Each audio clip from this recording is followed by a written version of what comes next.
자, 올림포스 전국연합학력평가 페이지 34쪽 61번 문제입니다. 네. 일단은 두 양수 PQ에 대하여 2차 함수 fx는 x-p의 제곱 플러스 q와 자연수 m이 다음 조건을 만족시킬 때, 그래서 p도 0보다 크고 q도 0보다 크겠네요. 그 다음에 요거 2차 함수 그래프를 대충 간단하게 예상을 해보시면은 요렇게 x축과 y축을 간단하게 그려봅시다. 그 다음에 어떻게 해석할 수 있냐, 꼭지점이 p, q이고, 그쵸? 아래로 블록한 그래프이다. 이런 거 예상해 볼 수 있겠습니다. 그러면은 간단하게 이렇게 그려보시면은 이렇게 2차 함수 그래프 하나 그려볼 수 있겠고요. 그 다음에 꼭지점이 어떻게 되냐, p, q. 이 정도 예상해 보실 수 있겠습니다.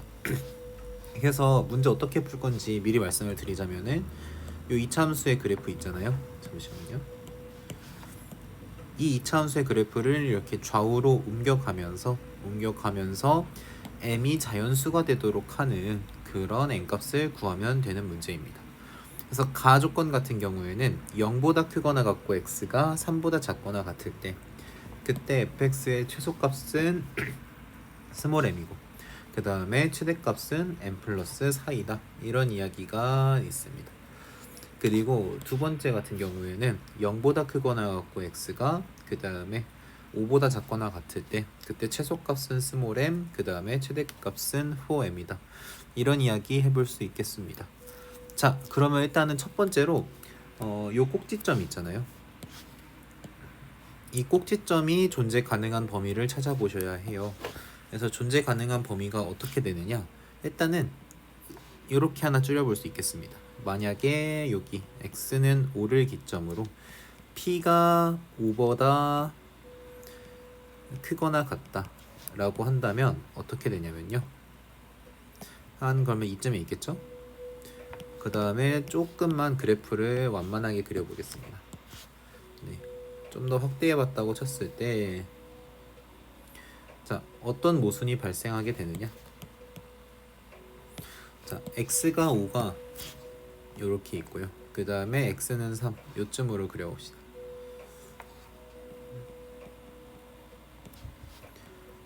자, 그랬을 때 x가 0보다 크거나 같고 3보다 작거나 같을 때, 그 다음에 x가 0보다 크거나 같고 5보다 작거나 같을 때, 이렇게 되겠죠. 자, 그랬을 때 지금 어떻게 되냐면 이렇게 최소값이 둘 다 같아야 돼요.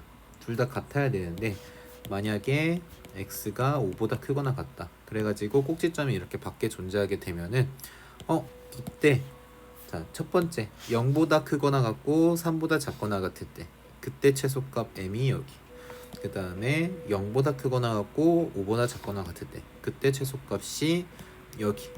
이렇게 최소값 m1과 m2가 다르게 돼서, 네, 그래서 일단 꼭지점의 좌표 p가 5보다 크거나 같은 범위에서는 존재하지 않는다. 요거는 알고 시작할 수 있겠습니다. 그래서 p는 일단은 5보다는 작아야 되겠고요. 아이고, 다 지워졌네요. 그 다음에 또 어떤 이야기를 해볼 수 있냐면은 p가 양수라고 했으니까, 처음에 뭐라고 했었죠? 두 양수 pq라고 했으니까 결국에는 꼭지점이 존재 가능한 범위는 이쪽 언저리가 되도록 하겠습니다.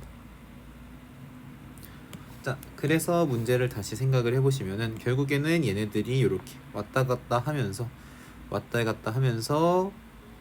최소값이 m이고 그 다음에 최대값이 m 플러스 4 또는 4m을 만족하는 그런 m값만 찾아보면 되겠습니다. 자, 그래서 일단은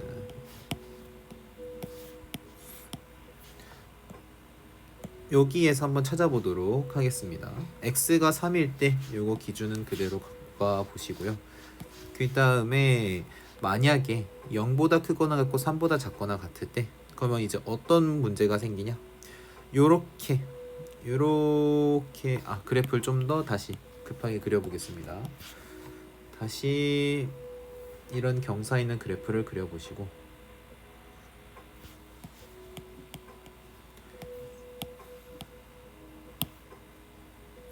자, 일단은 첫 번째 케이스에 대해서 공부를 해보겠습니다.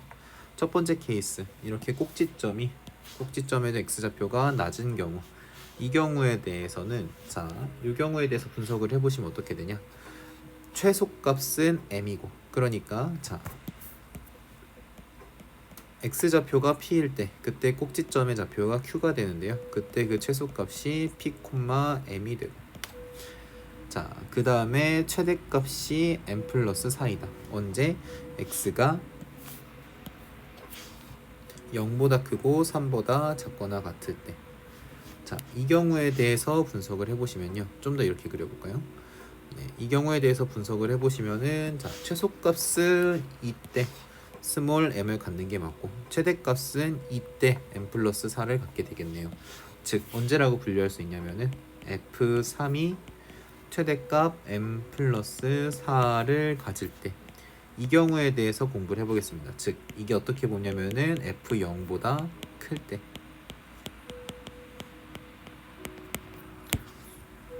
일단은 꼭지점에서 최소값을 가지니까 q값은 m이 된다. 이 정도 하나 알 수 있고요. 그 다음에 두 번째로 fx는 x-p의 제곱 플러스 q라고 했는데, 자, f3이 즉 3-p의 제곱 플러스 m, q는 m이라고 했었죠.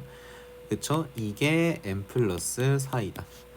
즉 3-p의 제곱은 4, 그래서 가능한 p는 5 또는 1일 때. 자, 이렇게 두 가지 경우가 존재하겠습니다. 자, 그 다음에 두 번째 자, 0보다 크거나 같고 5보다 작거나 같을 때 그 범위에 대해서 fx의 최소값은 m이고 최대값은 4m이다. 자, 그러면은 이 경우에는 최대값이 이때 4m을 가져요. 언제? x가 5일 때. 이때 최대값 갖는 거 알 수 있겠죠? 그래서 최대값 f5 같은 경우에는 어떻게 구해볼 수 있냐? f5가 자, 5-p의 제곱 플러스 m을 하면은 그때 최대값이 4m입니다.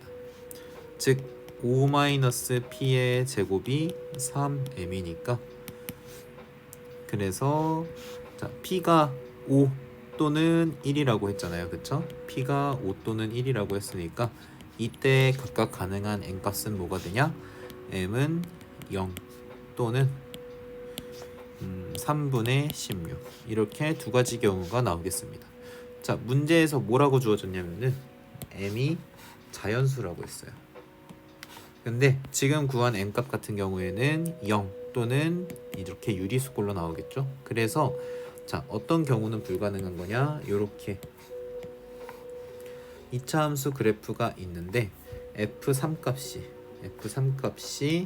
f0보다 큰 경우에는 만족하지 않는다. 이런 사실을 하나 알아낼 수 있죠.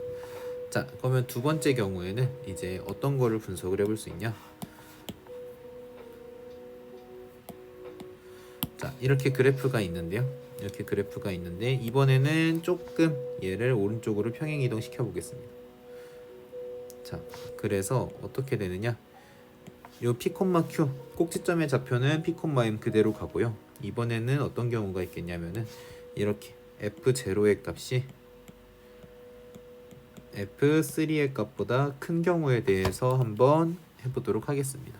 그러면은 f0가 f3보다 크게 되므로, 그래서 f0인 자, 0-p의 제곱 플러스 m, 이 값이 최대값 m 플러스 4를 갖게 되겠죠. 그럼 어떻게 되냐면 자, m 더하기 p 제곱이 m 플러스 4, 그래서 p는 플러스 마이너스 2인데 p가 0보다 크므로 그러므로 p는 2가 되겠습니다. 자, 이렇게 p값 하나 쉽게 찾아볼 수 있겠고요. 그 다음에 두 번째 경우에 대해서 구해보시면 어떻게 되느냐? 자, p가 2가 2가 되니까 결국에는 꼭지점이 2,m, 이런 아래로 볼록한 2차 함수 그래프가 되겠죠. 그래서 요거 그냥 아이고 잘못 눌렀네요. 이거 그래프 다시 그려주시면 어떻게 되겠느냐. 자, 필요 없는 것들은 다 치워버리고 그 다음에 P가 2일 때니까 아이고 일단은 요렇게 한번 그려봅시다. 자, 그래서 언제가 꼭지점이 되느냐. P가 2일 때, 즉 꼭지점의 X좌표가 2일 때. 자, 이러면 최대값은 어떻게 되겠어요? 가장 축에서 멀리 떨어진 X는 5일 때 fx는 맥시멈이 되겠죠. 자, 그래가지고 X는 5일 때 어떻게 되느냐. 자, fx 그래프가 x-2의 제곱 플러스 m 이렇게 되겠고, x가 5일 때 최대값 4를 갖게 되겠죠. 그래서 f5는 9 플러스 m은 최대값 4m이 된다. 즉 3m은 9입니다. m 값은 3입니다. 이런 식으로 구해볼 수 있겠습니다. 결론. 그래서 P와 Q를 구해보시면 어떻게 되냐. P 같은 경우엔 2, Q 같은 경우에는 M과 같았으니까 3. 그래서 fx의 그래프는 x-2의 제곱 플러스 3 이렇게 되겠고요. 그때 자, f 몇을 구해달라? 10을 구해달라 했으니까 f10은 8의 제곱 플러스 3 해서 67 나오면 잘 나온 겁니다.